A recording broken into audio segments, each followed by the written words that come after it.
우리 오늘 함께 보실 말씀의 제목은 무엇을 의식하십니까? 입니다.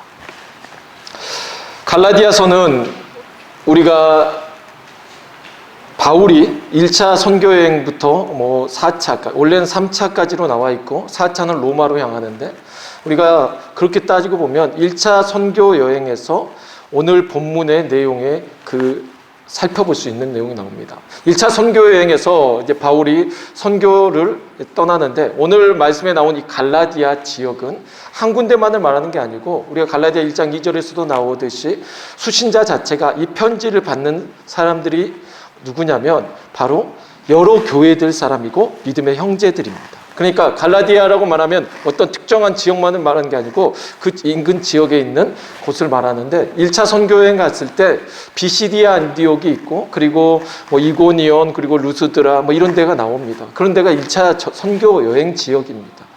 특히 비시디아 안디옥과 수리아 안디옥을 헷갈리시면 안 되는데, 수리아 안디옥은 예루살렘 쪽에 있고, 그리고 비시디아 안디옥은 오늘날로 말하면 위쪽을 향해서 유럽 쪽을 향하는 길에 있습니다. 그러니 이 첫 번째 이 이방 선교로 나가서 1차로 나가서 말했던 이 갈라디아 지역이 지금 이제 그 선교를 하고 그 1차 선교와 그 사이가 어떤 시점이냐면, 사도행전에 보면 예루살렘 회의가 있었을 그쯤입니다. 그쯤에 이제 바울이 쓰고 있는 거죠. 근데 당시의 상황을 보면 AD 46년에서 약 49년 사이에 쓰였을 거다라고 보입니다. 근데 이때 문제가 뭐였냐면, 처음에 바울이 가서 복음을 전하고 그곳에서 이제 선교했을 때는 문제가 없었어요. 바울을 통해서 이방인들이 예수 그리스도를 믿게 되었고, 그들이 충만했고, 바울이 있을 때는 문제가 안 됐습니다. 나 이제 바울이 떠나가고 났을 때가 문제입니다. 바울이 떠나고 나니까, 바울이 전해드리니까 이상한 흉흉한 소문이 납니다. 사실은 예루살렘 지역에서도 있었던 문제입니다. 늘 율법주의자들, 그러니까 처음에 본인들이 신앙생활했던 유대인들 중에서, 유대인들은 처음에 그들이 율법으로 말미암아 그들이 믿음 생활을 했으니까요. 그러나 이들이 예수 그리스도를 믿게 되었고, 그러나 여전히 그들에게 남아있는 건 뭐냐면 율법이라는 게 남아있어요.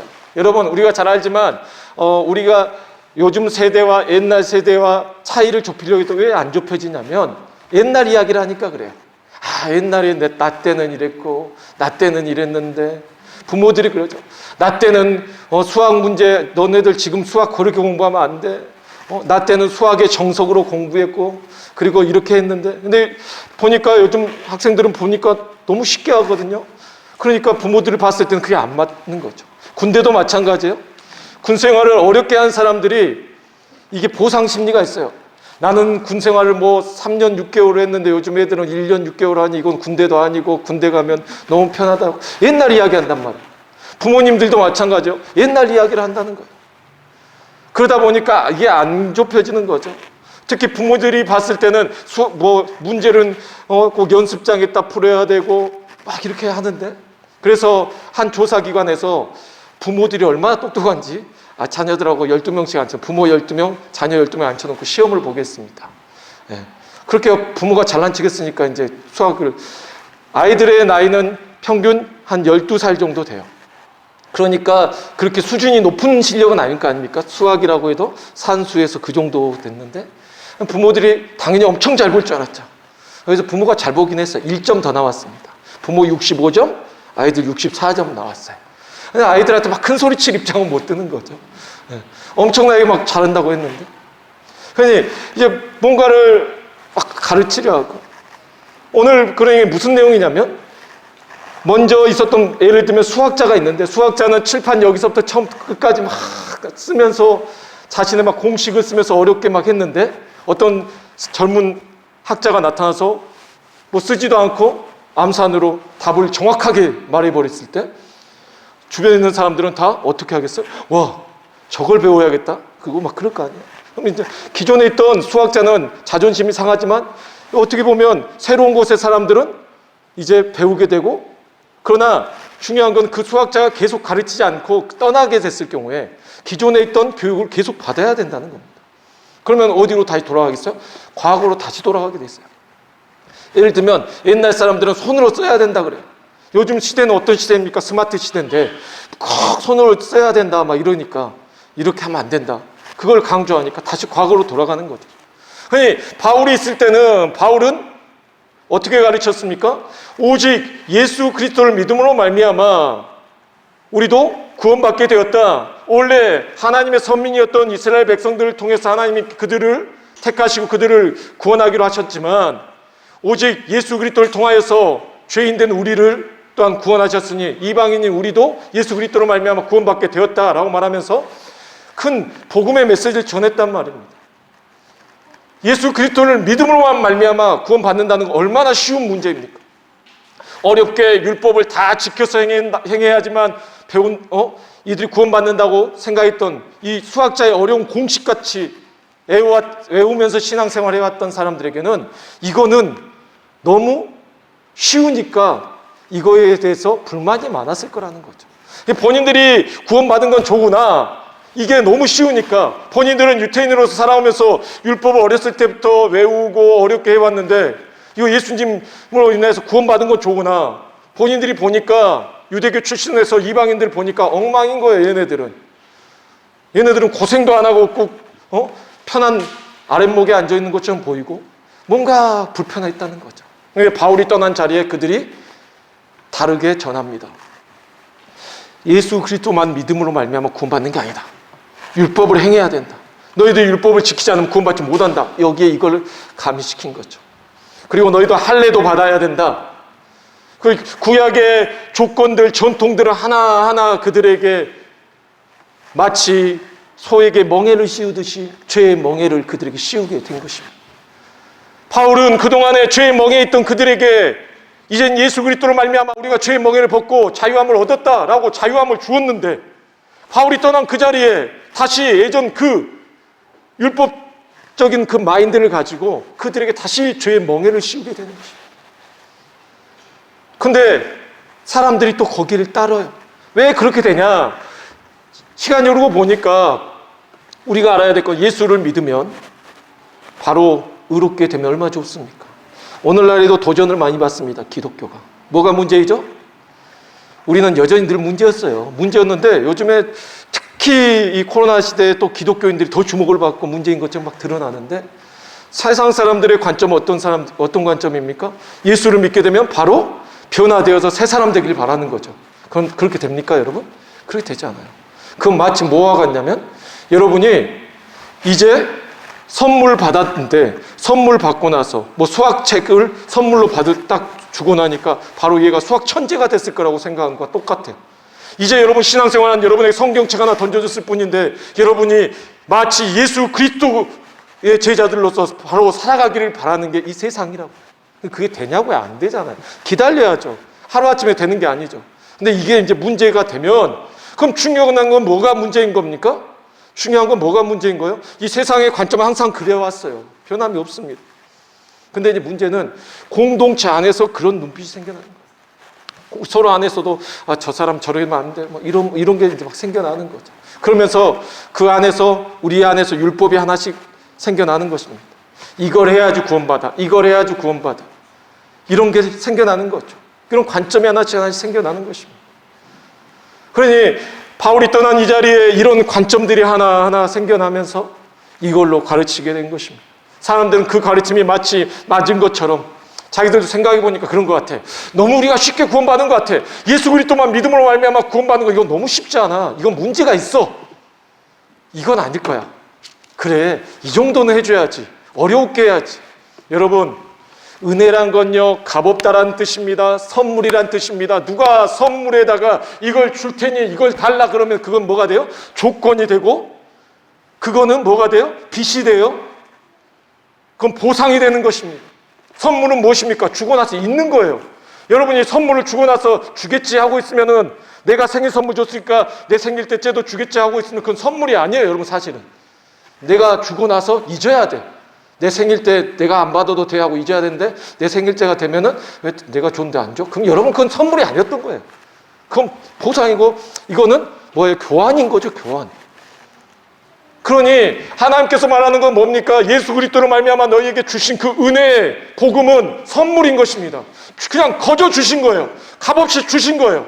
그게 선물인 것입니다. 근데 선물에다가 뭘 만들어버린 거예요? 그 하나님께서는 야, 내가 쟤한테 선물을 주고 싶으면 내가 안 줄 테니까 너가 갖다 줘라.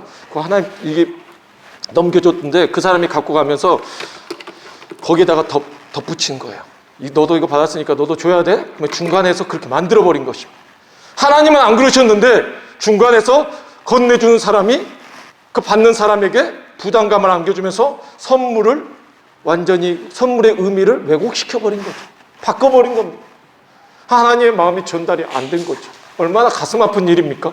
바울이 그 마음인 거예요. 바울이 그 마음인 겁니다. 왜 그렇게 됐냐는 거예요. 하나님은 선물로 주신 건데 왜 너희가 그렇게 만들었냐는 것입니다. 우리 친구들이 성경을 보다 보면 외식이라는 단어가 나오는데 그게 이제 우리 부모님하고 같이 밖에 나가서 뭐 사 먹는 외식이 아니라 외식적이라고 말할 때는 자기 마음은 안 그러면서 마음하고 다르게 행동하는 것을 외식적이다라고 표현하는 것입니다. 외식적인 행동이 나옵니다. 오늘 본문에서 어떤 사람이 나옵니까? 게바가 나옵니다. 게바는 바로 베드로입니다. 베드로는 어떤 사람입니까? 예수님의 수제자입니다. 그 당시에 가장 영향력 있는 제자들 중에서 야고보, 그리고 요한, 베드로, 이 사람들은 제자들 중에서도 가장 권위 있고 힘 있는 사람들이었습니다. 베드로는 그 중에서 예수님께서 또 가장 사랑하신 제자 중에서 한 명 아닙니까? 근데 이 베드로가 어떠한 일을 하게 되냐면 같이 함께 모여서 식사를 하고 있습니다. 식사를 하고 있는데 저쪽 예루살렘에서부터 야고보의 제자들이 오게 됩니다. 그들은 유태교 출신들입니다. 유태인들 출신의 신앙인들입니다. 그들에게는 여전히 예수를 믿고 있지만 율법적인 잣대가 남아있는 사람들이에요. 그러니까 그 사람들에 대해서 베드로가 잘 알고 있어요.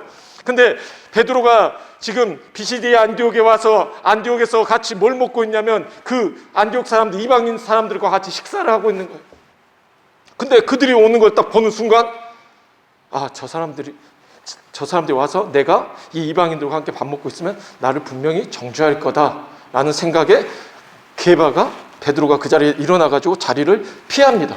그러니까 베드로와 함께 같이 밥 먹던 다른 제자들과 그리고 바나바까지도 베드로가처럼 우리도 그래야 돼? 일어나서 다 피하는 거예요. 그러면 어떻게 됩니까? 이방인 출신들 함께 밥 먹고 있던 사람들 얼마나 뻘쭘하고 얼마나 죄책감에 사로잡히겠습니까? 얼마나 마음이 힘듭니까? 이런 잘못을 한 거죠. 이것을 나중에 바울이 전해 듣고 나서 베드로가 훨씬 더 뛰어나고 권위 있는 사도지만 그가 잘못한 거에 대해서 잘못했다라고 책망하고 있는 내용인 것입니다. 잘못한 거죠.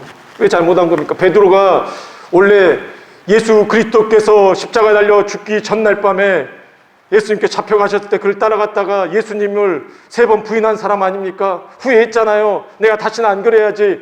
내가 사람들 그때도 너 예수님의 제자지 했을 때 아니야. 사람들을 의식하면서 그때도 그렇게 부인했단 말입니다. 그런데 예수 그리스도를 믿고 나서 은혜 받고 성령 충만한 정말 베드로지만 베드로는 여전히 눈치를 보고 있어요. 누구의 눈치를 살피고 있어요? 사람들의 눈치를 살피고 있는 것입니다. 사람들의 눈치 보여요.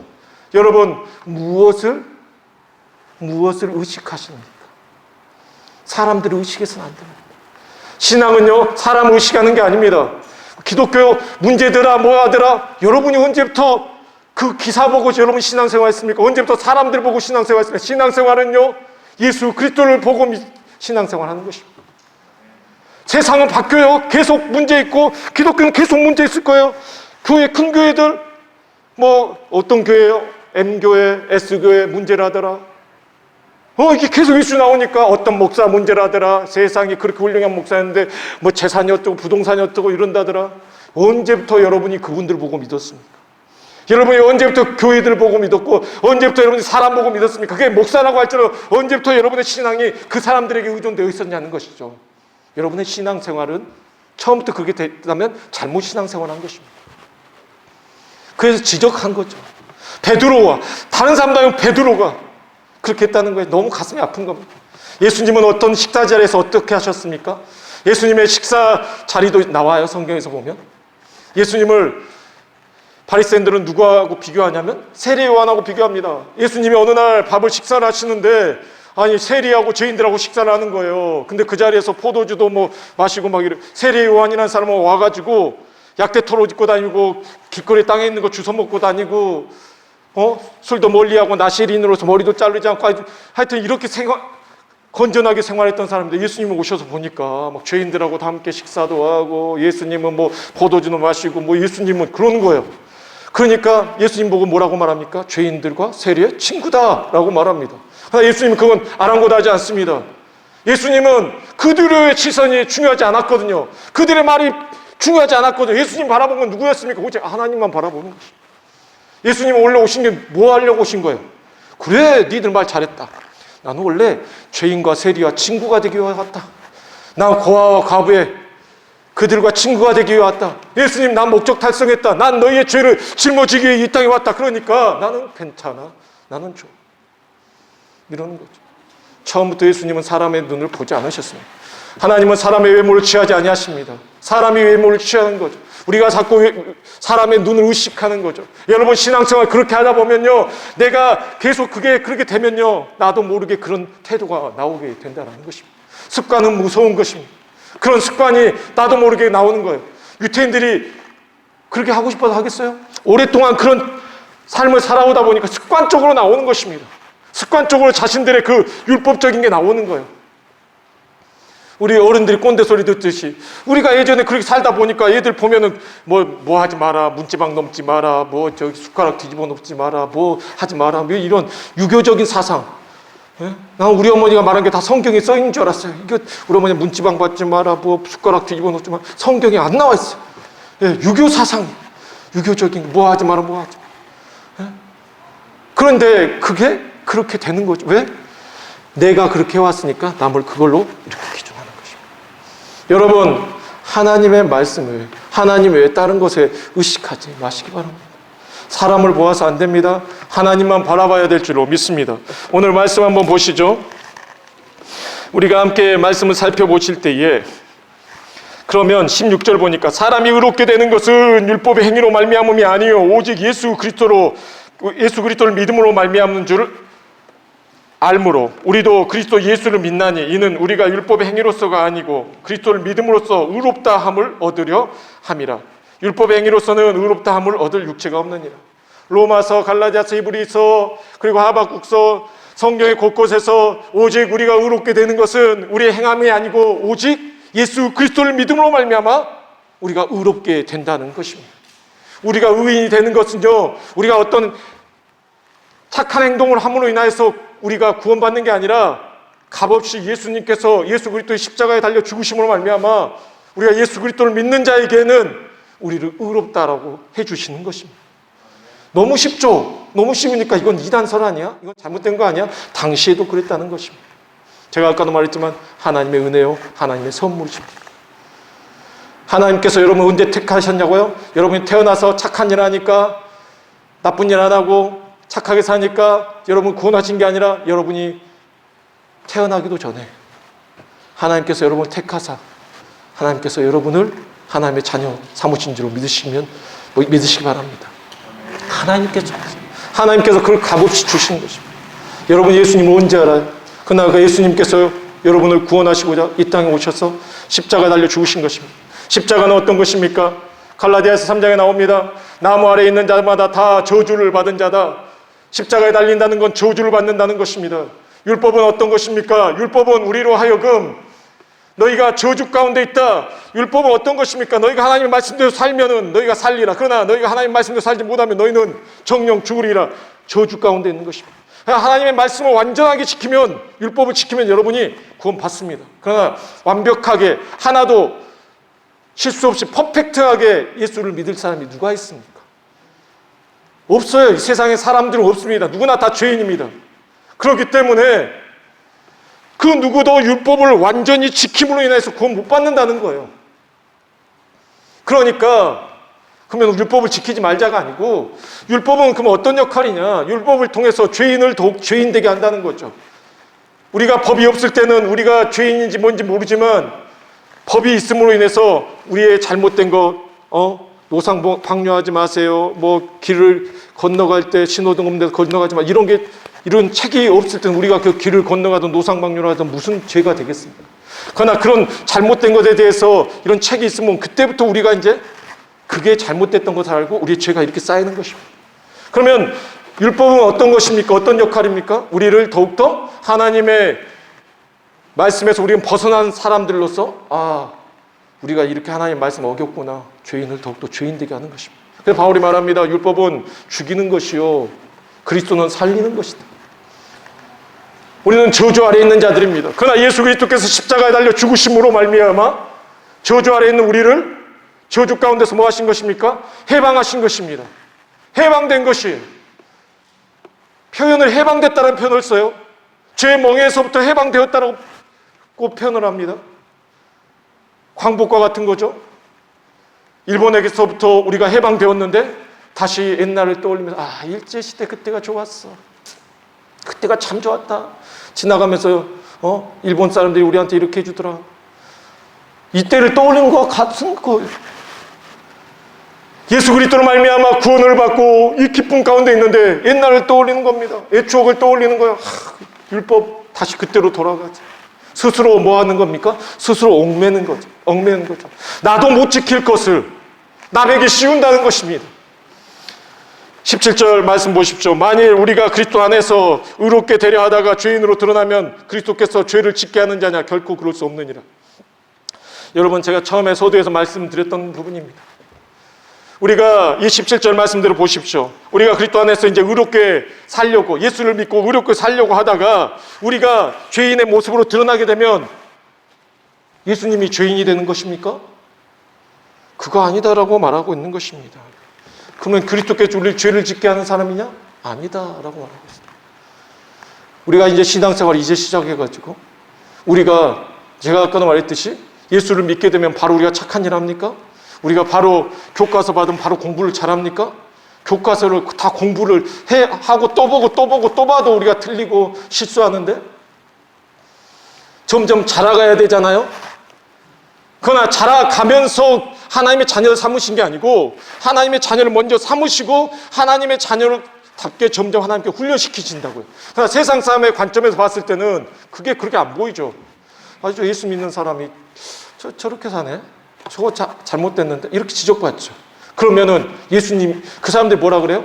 기독교 자체를 요구합니다. 예수님 자체를 요구해요. 교회 전체를 요구하죠. 왜요? 교회는 욕먹을지라도 예수님은 욕먹어서는 안 되는데 예수님까지 욕먹어요. 왜? 예수님이 죄인이어서 우리가 죄진인 겁니까?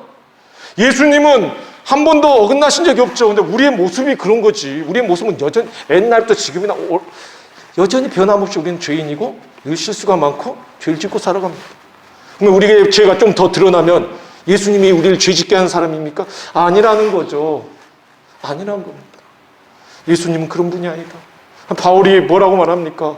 그러니까 우리 신앙관이 우리도 우리 스스로가 잣대를 세상은 이렇게 같이 여러분을 정죄한다니까요. 근데 문제는 신앙 공동체 안에서도 서로 그 눈빛을 갖고 있다는 거예요. 뭘요? 정죄하는 눈빛을. 그래서 지금 바울이 말하는 겁니다. 베드로가 잘못했다. 뭘 잘못한 겁니까? 세상 사람들의 눈이야. 그러니까 이렇게 갖다 놨지만 이제 예수를 믿고 변화됐다는 사람이 아직도 여전히 그 율법주의자들 눈치 봐가면서 그렇게 그거 잘못됐다라는 거죠. 세상 사람의 눈은 여전하다니까요, 여러분. 항상 교회에 대해서 따가웠고 항상 예수에 믿는 사람들에 대해서 반대적이었어요. 그런데 중요한 건 우리 안에서 공동체 안에서 서로 그 눈빛을 보내면 안 된다는 거죠. 서로 정죄해서는 안 된다는 거죠. 누가 좀 신앙생활 오래 하신 분들 중에서 저러면 안 돼요. 안 된다는 거죠. 우리가 좀 따뜻한 눈으로. 교회는요, 사실은요, 뭔가 다 갖춰진 사람이 오는 게 아니에요. 여러분, 한국교회에서 이런 분들이 있어요. 제가 목사님, 교회를 갈 건데 담배 끊기 전에 못 가겠습니다. 제가 이 술을 끊어야겠어요. 이러신 분들이 제가 다 하고 오겠습니다. 여러분, 교회는 다 하고 오는 게 아닌 게 죄인 그 자체일 때 더 추한 죄를 지은 사람도 이곳에 와서 예수를 만나고 난 이후부터 점차 변화돼. 오고 난 다음에 그 사람이 바뀝니까? 안 바뀔 거예요, 아마. 우리도 예수님 만나니까 바로 바뀝니까? 안 바뀌잖아요. 우리에게도 시간이 필요합니다. 그러면 우리는 어떤 눈으로 봐야 됩니까? 나에게도 시간이 필요해. 나도 안 바뀌었어. 그런데 이제 온 사람들, 이제 신앙생활 하는 사람들, 어떤 사람은 더디기도 하겠잖아요. 교회만 오래 다닌다고 바뀌겠습니까? 우리도 그런 눈으로 봐야죠. 세상 사람들이 그렇게 말할지라도 우리는 똑같은 시선으로 봐서는 안 된다는 것이죠. 그 부분에 대해서 말해주는 것입니다. 18절 말씀 보시죠. 만일 내가 헐었던 것을 다시 세우면 내가 나를 범법한 자로 만드는 것이라. 헐었던 것은 무엇입니까? 율법을 말합니다.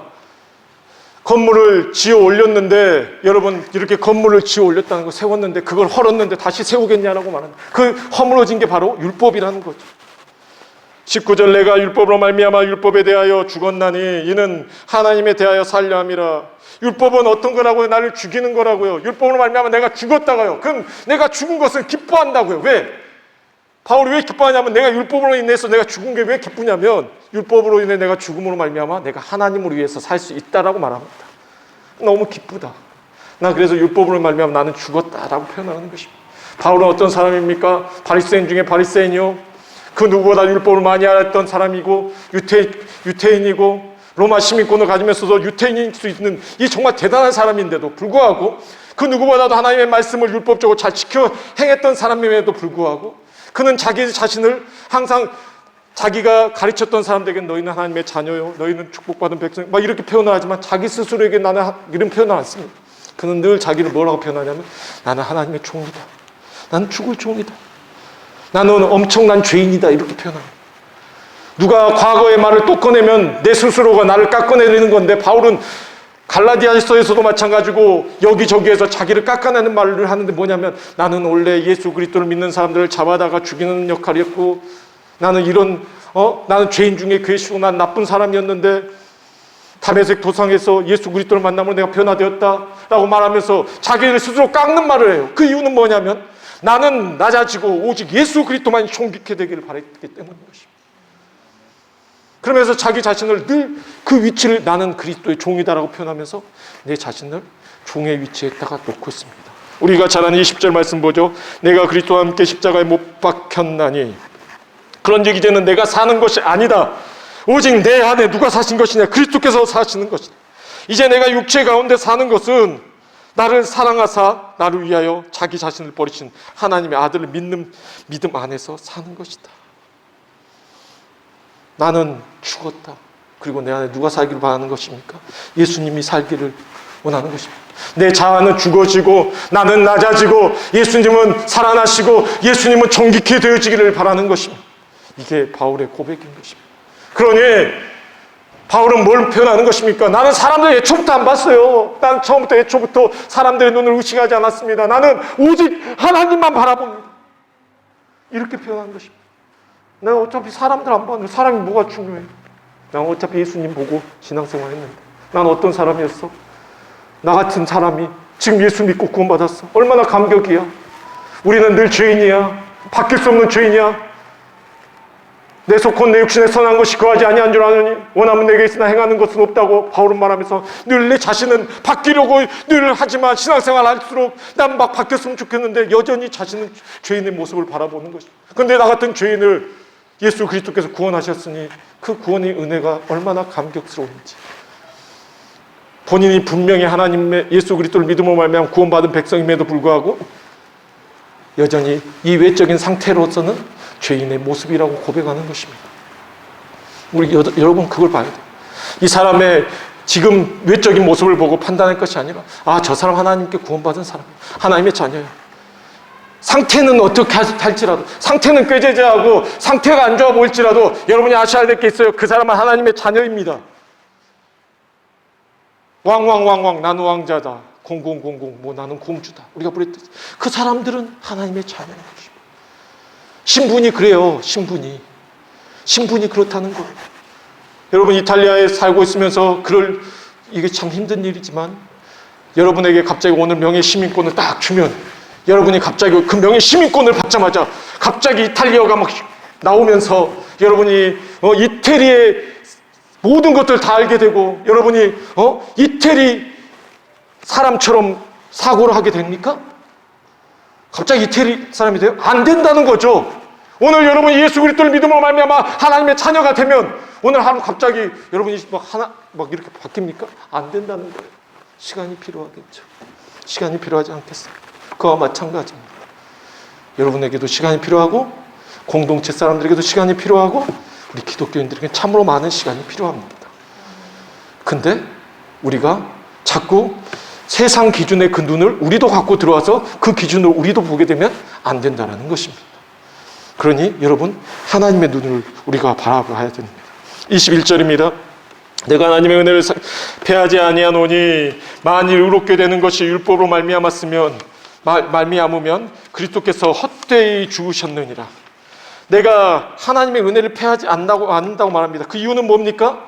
내가 만일 율법으로 의롭게 되면 뭐가 돼버리냐면 그 순간 예수님은 죽으신 게 헛것이 돼버립니다. 예수님께서 죄인들을 위해서 십자가에 달려 죽으신 것이 헛것이 돼버려요.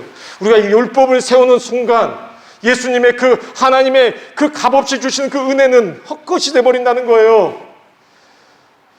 여러분이 오직 예수 그리스도를 믿음으로 말미암아 구원받는다는 것을 확고하게 믿고 살아가는데 어느 순간에 세상에서 사람들이 기독교인들 문제야 뭐가 문제야 그럼 막 그 말 들으니까 그래, 우리가 생각해도 예수 그리스도를 믿음으로 말미암아 구원받는다, 이게 잘못됐어. 그러니까 이렇게 기독교인들이 안 바뀌고 오늘날 이게 문제일 거야, 이걸 바꿔야 돼.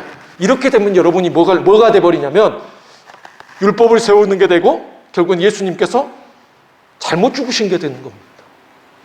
다시 오셔야 돼요. 예수님이 죽으신 거는 헛것이 돼버린다는 것입니다. 여러분, 계속 지속적으로 사람들 죄를 질 것입니다. 계속 더 지탄을 받을 겁니다. 중요한 건요, 이건 안 바뀌어야 돼요. 그 기준으로 우리가 잘못했지만 우리의 그 도덕적인 게 잘못되고 윤리적인 게 잘못됐음으로 인해서 그걸로 사람들이 야, 저런 사람이 구원받았다고?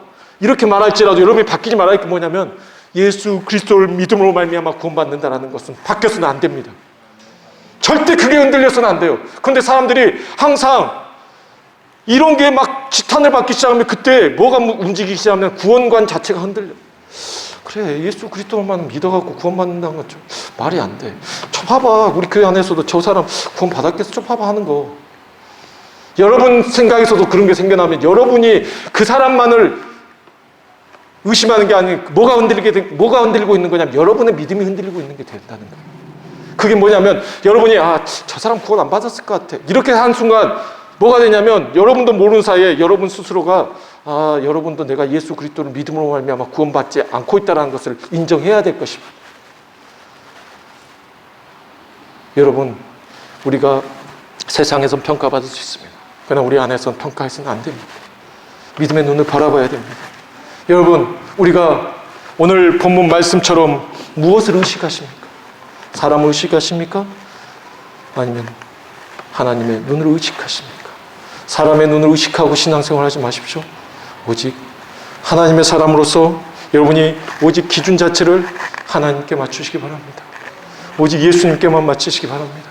세상이 아무리 흔들려도 누가 뭐라고 해도 오직 하나님께서 그냥 여러분을 사랑하사 값없이 주신 그 은혜만큼은 잊지 마시고 그 복음에 대해서만은 의심하지 마시고 흔들리지 않으려 하시고 구원의 확신으로 어떠한 소망이 있어도 여러분이 흔들리지 마시고 그거는 여러분이 많이 스스로가 난 죄인이야, 내가 왜 이렇게 죄졌지, 이런 마음이 든다면 회개하십시오. 그러므로 인해서 더욱더 하나님 앞에 내가 하나님의 자녀로 빨리 좀 거듭나서 내가 더욱더 하나님의 영광으로 살기 원합니다. 이렇게 해야지 그 앞에 있던 하나님께서 여러분 값없이 구원하신 것마저 흔들어 놓고 아직도 천국 못 간 것 같아, 이렇게 하시면 안 됩니다. 본질이 흔들려서는 안 됩니다. 온전히 하나님의 눈만 의식하시고 오직 예수 그리스도만 신경 쓰시고 사람을 의식하지 않고 살게 되시길 주 예수 그리스도의 이름으로 축복합니다. 기도하겠습니다.